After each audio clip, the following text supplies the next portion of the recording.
1 week from today, ballots get mailed for November's election.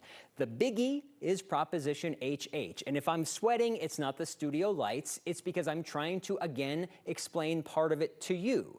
Today, viewer questions about the impact on senior property tax benefits and what HH means for local government's ability to pay for things.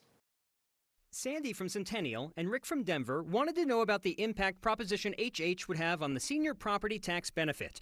Right now, homeowners 65 and older who have lived in their homes for 10 or more years can get up to $100,000 of their property value tax-free. HH adds an additional reduction of $50,000 tax-free this year for the property taxes you pay next year. In 2024 through 2032, it would be $40,000 additional. If you move, you can take the benefit with you, though it would no longer be a separate exemption and a property tax reduction. It would be one lump sum reduction of $140,000 after the year 2025. Whew.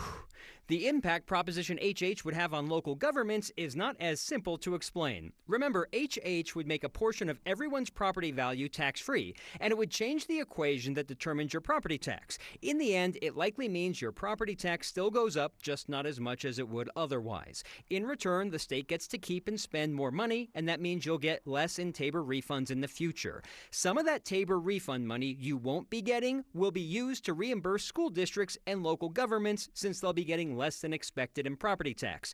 Here's an example of a Jefferson County homeowner's property tax bill and the entities that get that money.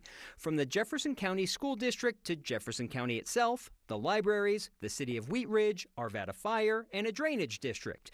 If Prop HH passes, local governments like Jefferson County and the city of Wheat Ridge will get reimbursed 65 to 100% of what they were supposed to get from property taxes without Prop HH.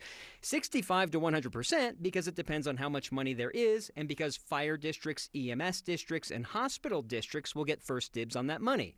And those reimbursements are not forever.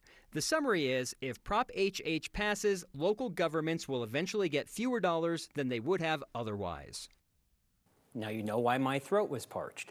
Keep your questions coming, because I have done 2 stories in the last 2 Mondays about Prop HH, and I'm a semi-expert on this, and I'm not even sure I fully understand it all still. Email your questions to next@9news.com.